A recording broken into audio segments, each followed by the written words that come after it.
Micro concrete कराया भाई।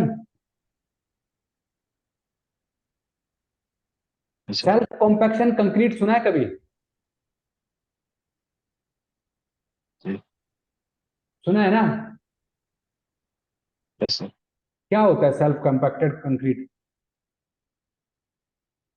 Sir design mix से बने हुए concrete sir self compacted concrete में ही आते हैं सर। नहीं, सेल्फ कॉम्पैक्टेड कंक्रीट उसको ऐसी जगह पे डाला जाता है जहां पर कि आप वाइब्रेटर नहीं मार सकते हो। ठीक है ना? जी। उसको वाइब्रेटर नहीं मार सकते। कई जगह ऐसी होती है, बहुत श्रिंक होती है, नैरो होती है, वहां पर आप वाइब्रेटर नहीं चला सकते हो। वहां पर वो सेल्फ कॉम्पैक्शन से ही अपनी पोजीशन ले लेता है। जैसे हम नॉर्मली कंक्रीट को क्या करते हैं, वाइब्रेटर मार के जो है उसको थोड़ा सा वो करते हैं ना, उसके अंदर की क्या बोलते हैं, उसकी प्रॉपर्टीज, जो कौन कौन सी प्रॉपर्टीज होती है कंक्रीट के अंदर, वर्केबिलिटी होती है, और क्या होती है?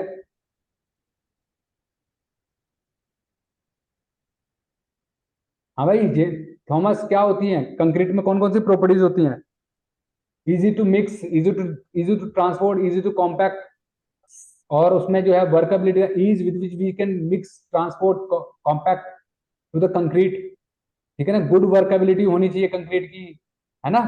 और क्या प्रॉपर्टीज होती हैं? वैसे ही इसी सेल्फ जो कंक्रीट कॉम्पैक्शन कंक्रीट होता है, इसकी खुद की स्ट्रेंथ, ये जो है कॉम्पैक्ट हो जाता है और ये अपनी पोजीशन ले लेता है। ठीक है? उसी टाइप का होता है हमारा क्या चीज, जो है हमारा ये कंक्रीट, कौन सा वाला जो अभी हम बात कर रहे थे, कौन सा कंक्रीट था? Micro concrete. Micro micro. Concrete. ठीक है, तो माइक्रो कंक्रीट में M20 का एग्रीगेट नहीं होता है, M10 का होता है। ठीक है? M10 का एग्रीगेट होता है। जीरा रोडी का जो हमने पहले भी डिस्कस किया था, M10 का एग्रीगेट होता है। और ये जो है, ये खुद ब खुद चला जाता है जहां इसको जाना है। ठीक है? तो इस केस में कई जगह पे हमारा ऐसा होगा, कई कई जो स्ट्रक्चर हैं उनमें हम माइक्रो कंक्रीटिंग कर रहे होंगे, कई स्ट्रक्चर के अंदर, कई कॉलम वगैरह में हम माइक्रो कंक्रीटिंग करेंगे, तो इसलिए ये जो है यहाँ पर आइटम रखा हुआ है। ठीक है? माइक्रो कंक्रीटिंग का तुमने सुना भी नहीं होगा टर्म। एक बार सर्च करके गूगल पे इसको पढ़ना और इसके बारे में देखना माइक्रो कंक्रीटिंग क्या होता है। ठीक है? नया कॉन्सेप्ट है ये। ठीक है? माइक्रो कंक्रीटिंग जो है यहाँ पर कहा गया है, यहाँ पे क्या लिखा, providing mixing and placing in position of cement base non sink free flow micro concrete as पर मैन्युफैक्चरर स्पेसिफिकेशन बिन्स। यहाँ पर जो मेक है, जो बनाने वाला मैन्युफैक्चरर है, कौन कौन सा है? सीका का और BASF का, ये ब्रांड है। सीका और BASF क्या है, ये ब्रांड है जो कि ये कंक्रीटिंग प्रोवाइड करते हैं। ठीक है? उसके बाद शटरिंग। शटरिंग तो तुम समझते ही हो, कॉलम की शटरिंग और शियर वॉल और फुटिंग की शटरिंग। कितना स्क्वायर मीटर है वो यहाँ पर लिखा हुआ है। रीबारिंग। अब रीबारिंग देखो, रीबारिंग बहुत इंपॉर्टेंट है। ठीक है? रीबारिंग बहुत इंपॉर्टेंट है। दो अलग अलग टाइप के रीबारिंग होती हैं, वो यहाँ पर लिखा होगा। फर्स्ट क्या लिखा है, introducing new reinforcement bar of for structure connection in RCC including power drilling holes of appropriate diameter in reinforcement or plain cement concrete to maximum depth, sorry, to minimum depth as per the drawing, as per the manufacturer specification, fix the reinforcement in position using। अब देखो Hilti है यहाँ पर, कौन सा brand है? Hilti का कौन सा केमिकल यूज कर रहे हैं हम लोग रीबारिंग के लिए? HY200, Fischer Mungo equivalent chemical. ये केमिकल के नाम क्या है? फिशर और मुंगो। ठीक है? मुंगो ये केमिकल है, हिल्टी जो है इसका ब्रांड है। ठीक है? रेट इंक्लूसिव, और ये जो है, और ये इसमें देखो HY200, ये क्या है? Reinforcement electrical connection including drilling appropriate. और ये कहां पर हो रहा है? ये हमारा पता कहां हो रहा है? ये हम लोग कर रहे हैं द कॉस्ट, इसमें जो है nozzle including drilling holes use by blowing air. तो क्या करते हैं, जैसे हम होल करेंगे तो उसके अंदर ब्लोअर चला के उसके अंदर की जो है सीमेंट जो बचेगा ना, मसाला चूरा बचेगा सीमेंट कंक्रीट का, उसको हम बाहर उसका। निकाल देंगे सफाई के लिए। सफाई करेंगे किससे? ब्लोअर से, हवा मार के उसको बाहर निकाल देंगे। तो ये जो है, जो ये वाला जो HY जो केमिकल होता है ना, ये हम कहाँ यूज करते हैं? फाउंडेशन में। कहाँ यूज करते हैं? फाउंडेशन में, जहां पर डेप्थ 200 mm से ज्यादा है। जहां पर डेप्थ क्या है? 200 mm से ज्यादा। यहाँ पर देखा ना तुमने, 200 mm से ज्यादा डेप्थ है HY200 की। समझ गए भाई? समझे? तो ये याद रखना, जहां पर भी हमारा 200 mm से ज्यादा यूज होता है वहां पर हम HY200 यूज करते हैं। केमिकल, ठीक है। वहां पर इस टाइप की हम लोग वो करते हैं, रीवायरिंग करते हैं, ठीक। नेक्स्ट हम आगे देखेंगे यहाँ पर, क्योंकि 12 mm का जो है डेप्थ कितना 250 है, 350 है, 400 है, 450 है, तो इनकी जो है डेप्थ हमारी क्या है, ज्यादा है, इसलिए हम HY 200 यूज कर रहे हैं। नेक्स्ट आइटम क्या है, providing and fixing reinforcement for RCC work including straightening, cutting, bending. ये क्या है, ये सरिये का है, सरिया प्रोवाइड जो हम लोग रीइंफोर्समेंट दे रहे हैं उसका। Providing applying epoxy bonding coating on chip portion of RCC for micro concrete and new concrete. अब इपॉक्सी क्या होता है, इपॉक्सी क्या होता है?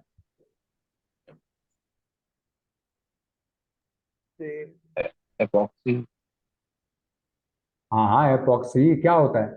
epoxy सर coated rebars क्या होता है, what is epoxy? to prevent corrosion. Epoxy is a chemical, ये केमिकल होता है जो जॉइंटिंग पे हम लोग यूज करते हैं, जहां पे जॉइंट जो बनता है ना, कंक्रीटिंग का जॉइंट जो बनेगा, वहां पर यूज कर रहे हैं। जो पुराने केमिकल, जो पुराना स्ट्रक्चर है और नया स्ट्रक्चर जो हमने चिपिंग किया ना, चिपिंग वाले पोर्शन पे हम लोग इसको क्या करेंगे, डाल देंगे या उसको कर देंगे। कंक्रीटिंग से बिल्कुल पहले करते हैं इसको, एक बाल्टी में लेके इपॉक्सी हम डाल देते हैं, ब्लू कलर का हो सकता है या किसी भी कलर का हो सकता है, इपॉक्सी हम डाल देंगे और वो क्या करेगा, या फैला देंगे, जग से फैला देंगे, स्प्रे मार के फैला देंगे उस वाले पोर्शन पे, ठीक है। इपॉक्सी उस वाले पोर्शन पे डाल देंगे, ताकि जो नया वाला हमारा कंक्रीट है, माइक्रो कंक्रीट या जो भी कंक्रीट हम कर रहे हैं, वो क्या हो, उसके साथ में ग्रिप हो जाए, चिपक जाए अच्छी तरह से, ठीक है ना। आया समझ में? तो इपॉक्सी हम लोग इसके यूज करते हैं, ज्वाइंटिंग पे हम लोग इसको प्रोवाइड करते हैं, जहां पे ज्वाइंट जो बन रहा है कंक्रीट का, वहां पर हम यूज करेंगे। देखो क्या लिखा हुआ, providing mixing and applying epoxy bonding coating on chipping portion of RCC for micro concrete और न्यू कंक्रीट एज पर मैन्युफैक्चर स्पेसिफिकेशन डायरेक्शन इंचार्ज, ठीक है, समझ गए। तो ये उस वाले पोर्शन पे हम लोग प्रोवाइड कर रहे हैं। नेक्स्ट क्या है, डिसमेंटलिंग ऑफ आरसीसी बीम्स, जो हम लोग डिसमेंटल कर रहे हैं, कुछ कॉलम ऐसे होंगे जो कि तोड़ने पड़े होंगे, हटाने पड़े होंगे, तो वो है, ठीक। नेक्स्ट क्या है, glass fibre wrapping. Glass fibre wrapping कहाँ प्रोवाइड करते हैं? देखो अभी हमने देखा था ना, जब मैंने आपको दिखाया था वो एमएस प्लेट को जो है हम लोग गुनाइटिंग से कवर कर रहे थे, गुनाइटिंग से कवर, तो वहां पर जो है ग्लास फाइबर डाला जाता है। एक ग्लास जैसे जाल होता है ना, जाल, जाली होती है वायर मैश, उसी टाइप की एक ग्लास फाइबर आती है, उसको हम उसके बाहर से, जैसे वो जाली लगा रखी थी, उसके बाहर से हम क्या फिक्स करेंगे, ग्लास फाइबर, ठीक है। ग्लास फाइबर हम लोग लगा के उसको फिर उसके ऊपर गुनाइटिंग करेंगे, फिर उसके ऊपर गुनाइटिंग करेंगे, ठीक है। जैसे जाल की जगह पे वायर मैश होता है ना, वायर मैश, जैसे जाली होती है, खिड़की पे जाली लगाते हो, विंडो वगैरह पे जाली लगाते हो, मैश लगाते हो, उसी टाइप की वायर मैश आती है, वो एक फाइबर की होती है, ठीक है, वो फाइबर मटेरियल की होती है। उस टाइप को हम लोग उसको जो एमएस प्लेट लगाई थी उसको कवर कर देंगे, फिर उसके ऊपर जो है क्या करेंगे, गुनाइटिंग करेंगे, ठीक है। तो यहाँ क्या लिखा हुआ है, designing providing applying external single layer of glass fibre, इसका ग्रेड यहाँ पे दे रखा 900 GSM, बीम्स कॉलम्स और विद द फॉलोइंग एप्लीकेशन। क्या क्या करना है, एप्लीकेशन ऑफ प्राइम और surface of column beam slab, application of epoxy, epoxy लगाएंगे, फिर क्या है, application of glass fibre sheet 1 layer as per the design according to the specification, laminated rolls, resin squeeze, और फिर क्या है, सेकंड एडिस, एक पहले हम क्या करेंगे, कॉलम जहां पर कॉलम जो है चिप किया है वहां पर एडिसिव लगा के हम क्या करेंगे, इपॉक्सी लगा के चिपका देंगे शीट को, ठीक है, चिपका देंगे। फिर दूसरी जब इपॉक्सी वो चिपक जाएगी फाइबर की ग्लास आपकी, तो फिर हम उसके ऊपर फिर दोबारा इपॉक्सी मारेंगे, फिर गुनाइटिंग करेंगे, समझ गए ना। तो ये प्रोसेस है यहाँ पर, क्लियर? हाँ, तो इस टाइप से जो है हम लोग इसको गुनाइटिंग करेंगे। नेक्स्ट है यहाँ पर flexural strengthening by external applying layer of carbon fibre GSM, carbon की शीट भी कहीं पे प्रोवाइड की जा रही होगी, तो वो भी है यहाँ पर। नेक्स्ट क्या है यहाँ पर हमारा, सप्लाइंग फैब्रिकेटिंग, जो है हमारा फैब्रिकेटिंग होस्टिंग इरेक्टिंग पोजिशनिंग और हाइट स्ट्रक्चर स्टील एमएस। अब देखो हमने जो किया था ना, हमने बात क्या किया था, हमने बात की थी एमएस जो प्लेट लगा रहे थे, एमएस की प्लेट लोग लगा रहे थे, यहाँ आया था कौन सा ग्रेड का प्लेट यूज कर रहे हैं हम लोग, एमएस 450 और 350। 450 और 350 की हम लोग यूज कर रहे हैं एमएस प्लेट जो है, ठीक है। और यहाँ पर क्या लिखा हुआ उसने, यहाँ पर इंसर्ट करना है, insert plates of any size and thickness और angle channel beams flat tees, ठीक है। जो फ्लैट कौन सी थी, टीज कौन सी थी, कहीं पे टी भी लगेगी, कहीं पे फ्लैट लग रही, जैसे मैंने बताया था एल एंगल टाइप की लग रही थी नीचे से और ऊपर से, ठीक है ना। तो वो जो है वो उसका जो एमएस प्लेट है उसका उसका वेट कितना है, 17 मेट्रिक टन। और एमएस जो चैनल्स वगैरह हम लोग यूज कर रहे हैं उसका वेट कितना है, 5 मेट्रिक टन, ठीक है। नेक्स्ट क्या यहाँ पर item, drilling holes columns wings installation mechanism fastener bolts. अब यहाँ पर आइटम है कौन सा, जो कॉलम पे हम छेद कर रहे हैं, जो कॉलम्स पे बिम पे स्लैब पे हम छेद कर रहे हैं, फास्टनर्स वो रीवायरिंग के लिए उनके नंबर्स काउंट किए गए हैं, ठीक है। ठीक, उसके नंबर्स काउंट है। फिर यहाँ पे लिखा है शेयर कनेक्टर। शेयर कनेक्टर क्या है ये, अब देखो यहाँ पर जो है शेयर कनेक्टर है। शेयर कनेक्टर कौन से पता है, जो हम लोग नहीं कर रहे थे एक्स्ट्रा जो रीइंफोर्समेंट प्रोवाइड कर रहे थे वर्टिकल बार को कनेक्ट करने के लिए, वर्टिकल बार को कनेक्ट करने के लिए कह रहे थे ना, तो वो शेयर कनेक्टर सही है। 8 mm के, 10 mm के, 12 mm के यहाँ पर वो है, ठीक है। उनको हम लोग शेयर कनेक्टर को providing fixing share connector with Hilti chemicals, ठीक है। वो वाला एच वाई कहाँ लग रहा है, एच वाई हमारा लग रहा है फाउंडेशन में, और यहाँ पर जो केमिकल लग रहा है वो दूसरा केमिकल है, फिशर और मूंगो का ही सेम ब्रांड का, लेकिन दूसरा केमिकल होगा यहाँ पर, उसको मैं बाद में बताता हूँ कौन सा केमिकल है वो यहाँ पर कॉलम्स वगैरह में वो दूसरा केमिकल। फिर ये गुनाइटिंग, अब यहाँ पर गुनाइटिंग जैसे हमने ड्राइंग में भी पढ़ा था 50 mm का थिकनेस का हम गुनाइटिंग करेंगे, ठीक है ना। 50 mm thick guniting providing and laying guniting 50 mm thick to retain earth including shear connectors welded, जो प्लेट्स वगैरह हैं उसके लिए हम कर रहे हैं गुनाइटिंग। फिर यहाँ पे क्या, providing and laying in position RMC design mix M60 और M50 ग्रेड का कंक्रीट यूज कर रहे हैं, ठीक है। और नेक्स्ट क्या है, in same above item self compacting concrete including cost of admixture. तो यहाँ पर कुछ जगह पे हम लोग क्या कर रहे हैं, सेल्फ कॉम्पैक्टिंग कंक्रीट जो है हम लोग यूज कर रहे हैं, तो उसका यहाँ पर लिखा हुआ है।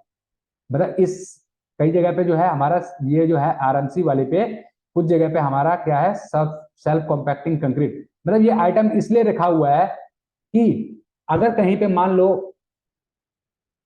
सेल्फ कॉम्पैक्टिंग कंक्रीट नहीं डालने के लिए कहा क्लाइंट ने, तो ये एक्स्ट्रा में रखा हुआ है, ये एक्स्ट्रा में रखा हुआ है, या तो ये आइटम या तो ये आइटम, दोनों में से कोई भी। अगर क्लाइंट कहता है कि नहीं यार ठीक है सेल्फ कॉम्पैक्शन कंक्रीट के साथ में चलो, तो ये आइटम यूज करेंगे, और नहीं कहेगा तो ये वाला आइटम रखेंगे, ठीक है ना। तो ये है हमारा किसका बीओक्यू, किसका बीओक्यू भाई, रेट्रो फिटिंग का बीओक्यू। रेट्रो फिटिंग का बीओक्यू आया समझ में, रेट्रो फिटिंग आया, ये आइटम जो हमने डिस्कस किए हैं, जी सर। आया भाई। जी सर, जी कुछ नया सीखने को मिला। Yes sir. ठीक है, तो ये जो है ये टॉपिक आपको कोई नहीं बताएगा, बहुत कम लोग इतनी डिटेल में आपको जाके ये चीजें बताएंगे। तो एक रेट्रो फिटिंग क्या होता है, अगर आपको ड्राइंग्स वगैरह चाहिए तो मैं दे दूंगा, कुछ ड्राइंग्स आपको दे दूंगा, आप उनको जो है यूज कर सकते हो रेट्रो फिटिंग के लिए, ठीक है। और उनकी कैलकुलेशन करो, उन आइटम्स को पढ़ो, ठीक, तो वो मैं प्रोवाइड कर दूंगा। ठीक है जी, तो आज इतना ही करते हैं, बाकी कल करते हैं, ठीक। जी सर। चलो ठीक है फिर, हाँ, गुड नाइट। आ सर। रहा है सीधा समझ में, जी सर। आ रहा है, फायदा हो रहा है, कुछ कुछ सीखने को मिल रहा है कि नहीं। जी जी सर, बहुत कुछ। चलो ठीक है, मिलना चाहिए तभी फायदा है, ठीक है। Sir, हाँ बोलो। retrofitting is it actually a strengthening of the column? तो एक not column, strengthening of defence. Structure, strengthening of structure. कुछ भी हो सकता है, कॉलम भी हो सकता है, बिम भी हो सकता है। अभी देखा ना, कॉलम भी है, बिम भी है, स्लैब भी है, फाउंडेशन भी है, फाउंडेशन भी हो सकती है। In an old building, हाँ, in existing building. All building. Suppose करो कि तुम्हारा पहले बिल्डिंग 4 मंजिला था, 4 स्टोरी बिल्डिंग था, तुमने किसी से परचेज किया, उसने 4 स्टोरी बिल्डिंग बना के रखा हुआ है, खाली स्ट्रक्चर स्ट्रक्चर खड़ा कर रखा है और कुछ नहीं किया उसने। उसका प्लान चेंज हो गया, उसका माइंड चेंज हो गया, उसने कहा नहीं इसको बेच दो यार। तुमने परचेज कर लिया उस बिल्डिंग को, तुम्हारा मन किया नहीं यार मैं इसमें ना कुछ नया करता हूं, बट जो आप काम करने वाले हो उस बिल्डिंग में, उसकी रिक्वायरमेंट कुछ और है। वो रिक्वायरमेंट जो एग्जिस्टिंग बिल्डिंग है वो मैच नहीं कर पा रही है, उसका स्ट्रक्चर मैच नहीं कर पा रहा है। तो उस चीज को, उसकी स्ट्रेंथन, उसकी जो कहते थे लोड बेयरिंग कैपेसिटी को बढ़ाने के लिए स्ट्रक्चर की, आप क्या कर रहे हो, स्ट्रेंथन कर रहे हो, बिल्डिंग को स्ट्रेंथन कर रहे हो। ठीक है, और स्ट्रेंथन कैसे करोगे, कॉलम का साइज बढ़ा करके, फाउंडेशन का साइज बढ़ा करके, बीम्स का साइज बढ़ा करके, स्लैब को चेंज करके, स्लैब की थिकनेस वगैरह को इंक्रीज करके।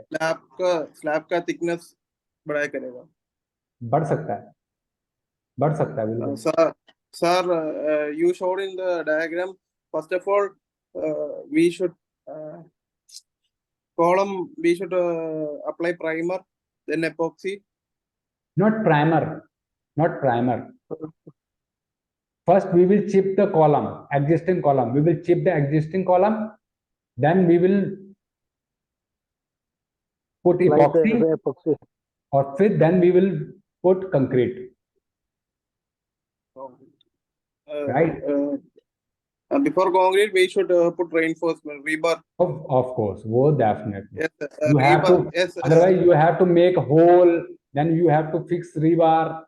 That also. Okay.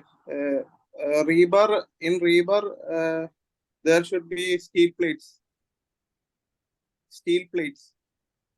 It maybe, it depends. I told you na कि it depends where you have a enough area, there you can use reinforcement.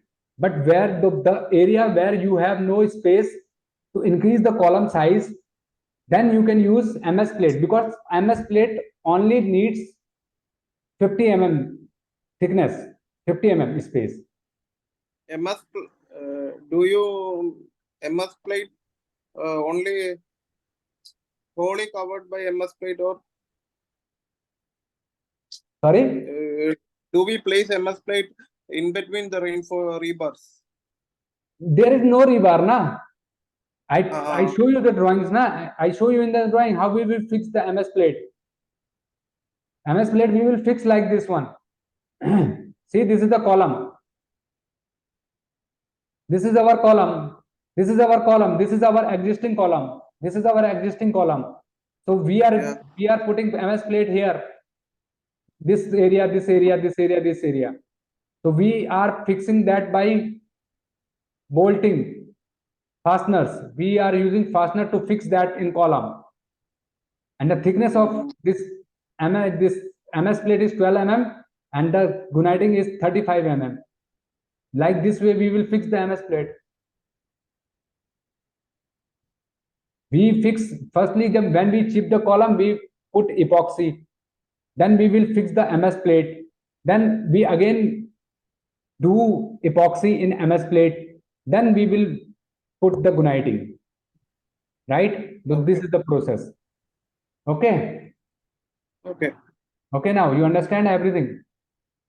Yes. Now it's clear. Yes, So sir. we will. So today is what? Today is Thursday. So our next class will be on Monday, but Sunday we will have a project class. Sunday we will have a project class. ठीक है, Sunday के दिन हम लोग, but Siraj तुम तो कैसे करोगे संडे के दिन, तो तुम तो फ्राइडे तुम्हारा छुट्टी रहता है, वहाँ कल छुट्टी होगा तुम्हारा, है ना? जी कल छुट्टी है। हाँ, तुम्हारे साथ वो इशू है। चलो कोई नहीं, 9 बजे वाली क्लास अटेंड की थी आज? नहीं यूट्यूब सर, वाली, टाइम नहीं। यूट्यूब वाली नहीं की थी? देखो 8 से 9, 9 से 10, 10 से 11, हम 3 घंटे लगातार यहाँ पे बोल रहे हैं आप लोगों के लिए। 8 बजे बिल्डिंग की, 9 बजे लाइव और 10 बजे से ये क्लास। भाई सीख लो, ठीक है? क्योंकि हर जगह पे अलग अलग चीज आपको सीखने के लिए मिल रही है। यहाँ पर अलग सीखने के लिए मिल रहा है, 8 बजे वाली में अलग, 9 बजे वाली में अलग। ठीक है, चलो ठीक है, कोई नहीं, ठीक। तो वो कल एक काम करेंगे, कल नहीं हो पाएगा क्योंकि उसका टॉपिक अलग चल रहा है, तुम्हारा टॉपिक अलग चल रहा है। ठीक है Thomas? So our next class will be on Monday. ठीक है, so do you one thing, आप दोनों जो है ना यूट्यूब पे जाके, मैंने बताया था यूट्यूब पे जो है बैच 2 यूट्यूब पे लाइव प्लेलिस्ट है, लाइव यूट्यूब लाइव प्लेलिस्ट है हमारी, फ्री क्लासेस इन यूट्यूब। उसकी जो बैच 2 की है ना, बैच 2 की क्लास 1 से स्टार्ट करो देखना, ठीक है। बैच 2 का क्लास 1 से स्टार्ट करो देखना, एक एक दो दो क्लास देखो। If you have any doubt then we can discuss that in Sunday 10 o'clock in the morning, right? समझ रहे हो? तो 2-3 क्लास देख लो, कोई भी जी डाउट आता तो मेरे से संडे को डिस्कस कर लेना। और सिराज तुम भी कोई Sir, भी this will this class be in that live? Yes, zoom 10 o'clock Okay. Okay. Morning, ठीक है। तो अगर आपको भी सिराज कोई डाउट हो तो पूछ लेना, या तो क्लास तुम संडे को मॉर्निंग में नहीं कर पाओगे तो आफ्टर इवनिंग में पूछ लेना, ठीक है। अभी आपके पास 2-3 दिन है, जितनी क्लासेस देख सकते हो देख लो, और कोई भी डाउट आता तो पूछ लेना, ठीक है। चलो ओके, गुड नाइट, ठीक है भाई विवेक,